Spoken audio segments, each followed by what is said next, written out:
Rifkin. Jeremy Rifkin, c'est un consultant américain, économiste, prospectiviste, qui travaille beaucoup sur les domaines de l'énergie. Et il a notamment mené une réflexion assez aboutie qu'il a intitulée « Troisième révolution industrielle ». Lui n'avait pas mis le mot agricole.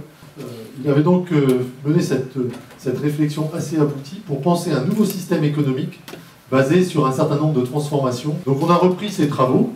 D'autres avant nous, évidemment, ont fait des choses similaires. Jeremy Rifkin a beaucoup travaillé sur Rome, sur San Antonio au Texas, et puis plus récemment, comme on le disait, avec les gens de Nord-Pas-de-Calais pour travailler une réflexion assez approfondie sur le sujet. Bon, on n'a pas pu se l'offrir parce qu'au-delà du fait que son droit à l'image est contingenté, ses prestations sont aussi relativement coûteuses. On sent que c'est un business qui marche bien. Pour autant, donc, on s'est inspiré de ce qu'il a écrit dans son livre.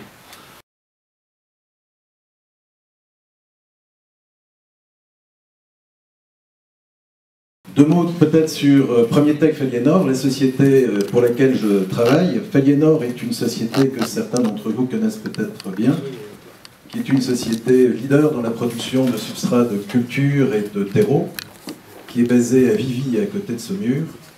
Cette entreprise a été rachetée par le groupe familial Premier Tech canadien, il y a de cela maintenant 1 an. Et Premier Tech a choisi Vivy et ce site-là, d'abord parce que c'était situé dans une région très intéressante pour les supports de culture, et aussi dans une région agricole, puisque l'une des technologies qu'apporte Premier Tech, ce sont les technologies alternatives pour les grandes cultures et les cultures spécialisées, notamment en France, en Europe et en Afrique. À titre indicatif, Faliénor est aujourd'hui à un chiffre d'affaires de 21 millions. Alors quelques chiffres pour mettre et bâtir le cadre des enjeux et de la problématique sur cette agriculture écologiquement intensive. C'est qu'aujourd'hui, on a vu tout à l'heure, on est entre 6,5 et 7 milliards de population. En 2050, on sera 9 milliards. Et donc c'est 9 milliards de personnes à devoir nourrir. 40% de gens en plus que maintenant, avec un rythme beaucoup plus rapide que l'augmentation de la surface cultivable, qui a, elle, tendance à diminuer, ne serait-ce que par le développement des mégalopoles et du développement démographique.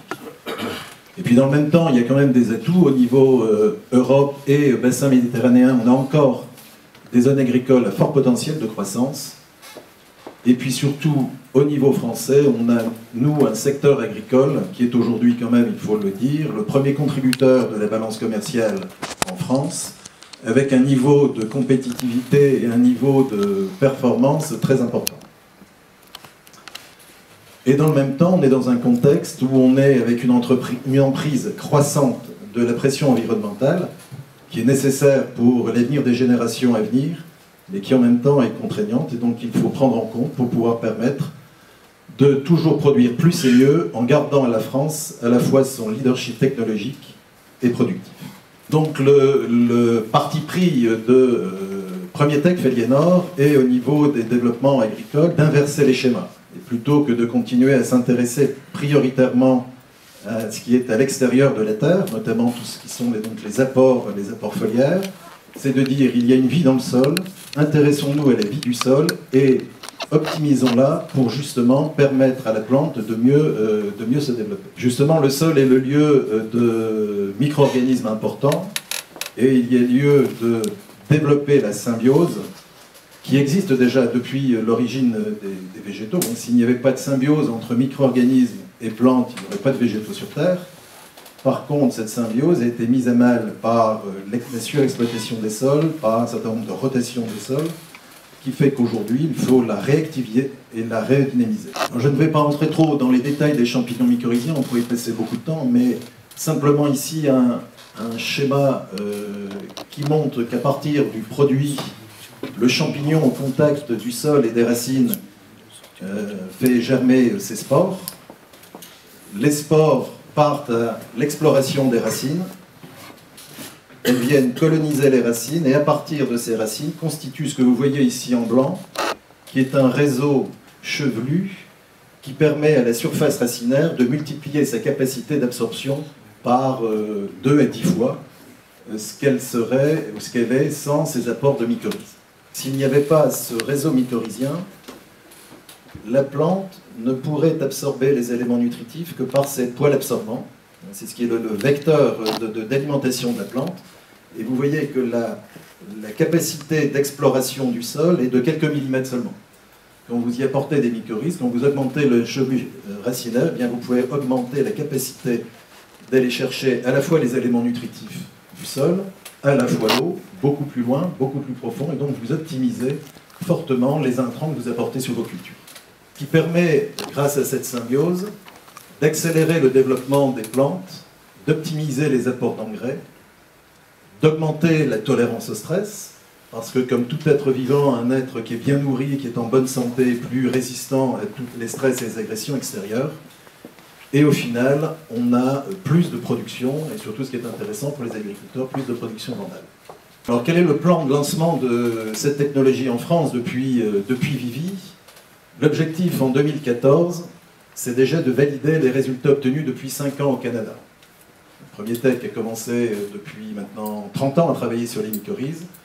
Depuis 5 ans, ils sont rentrés dans un process de commercialisation sur grande culture au Canada, avec des résultats qu'on verra après intéressants. Et donc l'idée, valider en 2014 ce que l'on a au Canada, pour avoir un lancement commercial de ces technologies en agriculture en 2015. Le moyen, aujourd'hui, ce sont 2 cultures que nous avons ciblées, parce que ce sont 2 cultures à gros potentiel, à la fois les céréales et les pommes de terre, notamment sur la région nord de la France. On est aujourd'hui en test céréales dans 5 régions qui vont des Pays de la Loire à la Picardie, et en pommes de terre, bien évidemment, sur la grande région qui va de la Seine-Maritime au nord de la Champagne. Alors les résultats obtenus et que l'on veut valider en France, c'est que vous voyez sur les 3 dernières années de commercialisation au Canada, on est en moyenne à plus 5 quintaux de rendement à l'hectare en blé, et sur la pomme de terre, entre 3 et 4 tonnes de plus à l'hectare en rendement sur les pommes de terre. Donc ils sont quand même des résultats assez significatifs. Alors, plus significatifs au Canada parce que le niveau de production est moins élevé en France.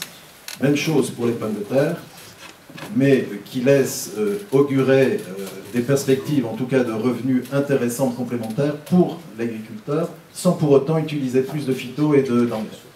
Pour illustrer ça, voilà ce qu'on peut remarquer. Alors en France, on n'a pas de résultats de récolte, bien sûr, puisque les blés ont été semés à l'automne et que les pommes de terre sont en cours de fin de plantation. Mais déjà, vous avez ici sur 2 essais qui sont en cours, l'un qui est au Coudray-Macquart en collaboration avec la CAPL, sur un semis effectué 21 octobre, une notation au mois de mars, et on voit en termes de développement foliaire et surtout de développement racinaire un avantage certain pour les mycorhizes. Et si on regarde ici ce qui est un essai dans la région de Tours, semé en début octobre pour une notation il y a une quinzaine de jours, et bien même chose, on est aussi sur un développement foliaire plus important et sur un réseau racinaire, notamment sur les micro-racines qu'on voit mal ici sur la photo, mais beaucoup plus important. Alors est-ce que ça veut dire qu'il n'y aura plus de grains dans la remorque dans 2 mois?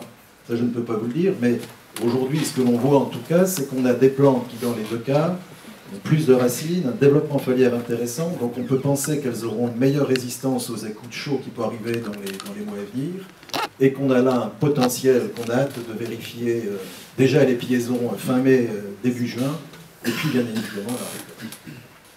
Et pour conclure, en fait, ce que je voudrais dire, c'est que la vie microbienne du sol permet de produire plus sans consommer davantage d'intrants, produire mieux en optimisant les apports conventionnels, puisqu'on voit aujourd'hui que les engrais qui sont apportés dans le sol, grâce à la mycorhize, peuvent être récupérés pour la plante, et puis en privilégiant l'optimisation du système micro-organismes racines.